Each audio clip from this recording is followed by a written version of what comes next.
नमस्कार दोस्तों, जब भी हम स्टॉक मार्केट में अपना पोर्टफोलियो बनाते हैं, तो उसके अंदर पेंट सेक्टर की कंपनी ज़रूर रखते हैं क्योंकि दुनिया में कुछ बंद हो, कुछ चेंज हो ना हो, पर पेंट कराना लोग नहीं छोड़ेंगे। और जनरली पेंट सेक्टर की कंपनीज़ चलती भी दिवाली के आसपास हैं, अक्टूबर, नवंबर, दिसंबर, जनवरी के आसपास ही चलती हैं ये ज़्यादातर कंपनीज़। पर एक सवाल आता है कि पेंट सेक्टर में हम जनरली हम या तो एशियन पेंट्स रखते हैं या बर्जर पेंट रखते हैं क्योंकि इन्होंने अच्छी कंपनीज़ हैं, रिटर्न्स भी अच्छे दे रहे हैं। पर मैं आपको इसके अलावा भी कंपैरिजन करके बताऊंगा कि इससे बड़ा मल्टीबैगर मार्केट में अवेलेबल है दोस्तों। और वो अभी भी इन कंपनियों से ज्यादा रिटर्न देने का दमखम रखता है क्योंकि बहुत टाइप के अलग अलग टाइप के रिस्क इन्वेस्टर्स होते हैं। कुछ ज्यादा रिस्की होते हैं, कुछ होते हैं राकेश झुनझुन वाले जो सिर्फ मल्टी बैगर स्टॉक्स को ही पकड़ते हैं। कुछ होते हैं वो लोग जो सिर्फ ब्लू चिप स्टॉक्स में इन्वेस्ट करते हैं और सिर्फ 10 15 20% लेके खुश हैं। कुछ लोग ऐसे होते हैं जो 100 200% लेना चाहते हैं। तो दोस्तों उनके लिए मैं एक कंपैरिजन टाइप वीडियो लाया हूं कि आपको एशियन पेंट और बर्जर पेंट के अलावा दूसरा कौन सा स्टॉक ले सकते हैं। देखिए, एशियन पेंट की अगर मैं बात करूं तो this is a blue chip company. Blue chip company मतलब ब्लू चिप होती है कि जो कंपनी के फेलियर होने के बहुत कम चांसेस हैं। इसका 50 से 60% जो है मार्केट शेयर है। इतनी जबरदस्त कंपनी है। मुझे तो बहुत कम ब्लू चिप कंपनीज में, सच बोलूं तो बहुत कम ब्लू चिप कंपनीज में इतना जबरदस्त आरओसी आरओई मिलता है। 2.5 लाख करोड़ का इसका मार्केट कैप है। बहुत जबरदस्त कंपनी है ये। और अगर आप इसका रिटर्न भी देखते हैं तो पिछले काफी सालों से ये अच्छा खासा रिटर्न भी देती आ रही है। और अगर आप डिफेंसिव खेलते हैं, अगर आप एक डिफेंसिव स्टॉक अपने उसमें रखना चाहते हैं तो ये कंपनी बिल्कुल ठीक है। पर अगर मैं बात करूं बर्जर पेंट की, यहाँ पे अगर मैं बात करूं बर्जर पेंट की, तो ये थोड़ी सी छोटी कंपनी है। जो लोग एक मिड कैप्स में इन्वेस्ट करना चाहते हैं, वैसे तो ये लार्ज कैप है, बट इस सेक्टर में अगर कोई बोलता है कि भाई एशियन पेंट से ज्यादा रिटर्न मुझे कमाना है, तो वो जनरली बर्जर पेंट में इन्वेस्ट करते हैं क्योंकि ब्लू चिप कंपनी में कुछ लोग इन्वेस्ट करना नहीं पसंद करते हैं। तो ये हो गया बर्जर पेंट, बहुत अच्छी कंपनी है। इसका भी आरओसी आरओई बिल्कुल वैसा ही है। थोड़ा सा 1 2% तो 2 4% अप डाउन है, पर इसका भी 20% से ऊपर होता है तो हम काफी अच्छा मानते हैं। तो यार उसी आरओई काफी अच्छा है।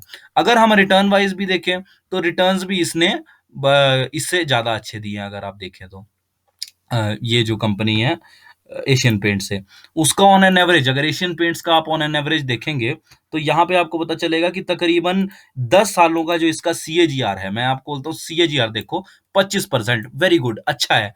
पर अगर मैं आपको बर्जर पेंट की बात करूं तो उसने ज्यादा सीएजीआर दिया है। उसका सबसे बड़ा रीजन क्या है?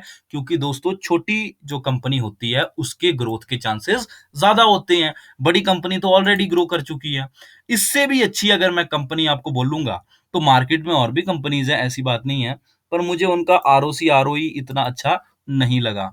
ठीक है। बट एक कंपनी इनमें से है जो अभी भी मुझे बहुत पसंद है।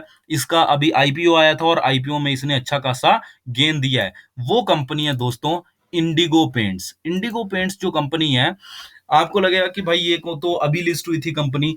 अभी जरूर लिस्ट हुई है दोस्तों ये कंपनी, पर इसका जो बिजनेस मॉडल है, इसकी मैनेजमेंट है, वो बहुत अच्छी कंपनी, बहुत अच्छी है। देखिए, इंडिगो पेंट्स ये कंपनी है और इसका बहुत कम मार्केट कैप है, यानी कि 11,600 करोड़ का मार्केट कैप है। एक स्मॉल कैप कंपनी से आप कंपेयर कर सकते हैं इसको। जो लोग हल्का सा रिस्क लेना चाहते हैं, जो लोग बोलते हैं कि भाई हमें मल्टी बैगर स्टॉक्स ही चाहिए, मल्टी बैगर स्टॉक्स लेने का एक फायदा होता है, मान लो आपने 10 मल्टी बैगर स्टॉक्स लिए, उसमें से अगर आपकी 2 मल्टी बैगर स्टॉक्स भी चल गए तो आपकी लाइफ बन जाएगी। और इसलिए जनरली लोग जो हैं मल्टी बैगर स्टॉक्स कुछ लोग लेने में पसंद करते हैं। तो उनके लिए एक मल्टी बैगर स्टॉक मैंने बताया। इसका आरओसी आरओई देखिए, बिल्कुल एशियन पेंट्स के आसपास का है आरओसी आरओई।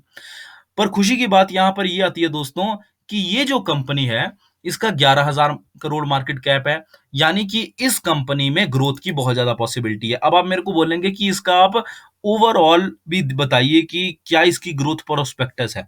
दोस्तों अगर मैं आपको इसका ग्रोथ प्रोस्पेक्टस बताऊं तो ये एक प्योर मल्टीबैगर है, प्योर मल्टीबैगर। पिछले 10 सालों से इसका कंपाउंडेड ग्रोथ रेट देखिए दोस्तों, 39%। ऐसे ही स्टॉक्स बहुत अच्छा रिटर्न देते हैं। अगर आप कंपाउंडेड प्रॉफिट ग्रोथ देखेंगे 49%। ऐसी कंपनीज बहुत कम मिलती है मार्केट में। ये अभी भी स्टॉक आईपीओ प्राइस पे लिस्ट हुआ था और 1500 के आसपास लिस्ट हुआ था, लिस्ट नहीं हुआ था, उसने आईपीओ प्राइस लाया था और लिस्ट हुआ था ये 2500 पे, यानी कि पहले दिन ही इसने ₹1000 का गेन दे दिया था। बट अभी भी मुझे देख के ये लगता है कि ये प्योर मल्टीबैगर स्टॉक है। ऐसे प्रॉफिट इतनी तेजी से ग्रोथ होने वाली कंपनियां बहुत कम मिलती है। अब इसका रीजन क्या है इतना तेजी से, पर मैं आपको सबसे पहले कंपैरिजन करके दिखा दूं एक।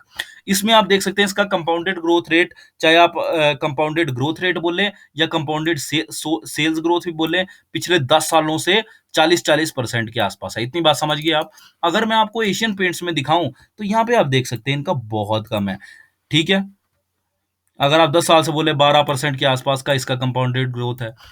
प्रॉफिट भी इसका 13% है, यानी कि इतना तेजी से ये ग्रो नहीं कर रही है, और बिल्कुल सही है, वो अपनी जगह कंपनी सही है एशियन पेंट्स। उसका सबसे बड़ा रीजन ये है कि ये बहुत बड़ी कंपनी है। बड़ी कंपनी इतनी जल्दी से ग्रो नहीं हो सकती क्योंकि वो ऑलरेडी ग्रोथ कर चुकी है। अगर मैं बर्जर पेंट की बात करूं तो यहां पे भी आप कंपैरिजन कर सकते हैं कि बर्जर पेंट की ग्रोथ अच्छी जरूर है, अच्छी ग्रोथ है, पर जो ग्रोथ इंडिगो पेंट्स की है ना, उस ग्रोथ को तो मैच ही नहीं कर सकते। और जो इस टाइप की कंपनीज होती हैं, जो इतनी जबरदस्त इनकी ग्रोथ होती है, ये दोस्तों कंपनियां जनरली एक साल में आपका पैसा हर साल डबल करती हैं। ये मैं आपको बता दूं, ये कंपनी आपका हर साल पैसा डबल करने का दम रखती है। और इसमें एक बार प्रमोटर आप होल्डिंग्स भी देख लीजिए ऐसी कंपनी की।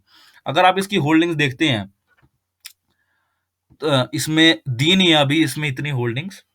देखिए अभी एफआईआई ने चलो माल भी खरीदा हुआ है। देखिए शेयर होल्डिंग अगर आप पैटर्न देखेंगे तो एफआईआई इसमें पैसा लगा के बैठे हैं। देखिए एफआईआई ने 10 और 3% पैसा डाला है इस कंपनी में, यानी कि कंपनी पे विश्वास एफआईआई का भी है। तो दोस्तों मैं मेरे को ऐसा लगा था कि अभी इस कंपनी में ऐसा एफआईआई ने इतना हाथ नहीं मारा है, पर बिल्कुल ये एक सेफ कंपनी है क्योंकि एफआईआई की नॉलेज हमसे बहुत ज्यादा होती है, उनके रिसर्च हमसे कई गुना ज्यादा होती है। तो मुझे ऐसा लगता है कि अगर आप रिस्की इन्वेस्टर हैं, हल्का सा रिस्क लेने को तैयार हैं, और तो इस कंपनी में जरूर लीजिए।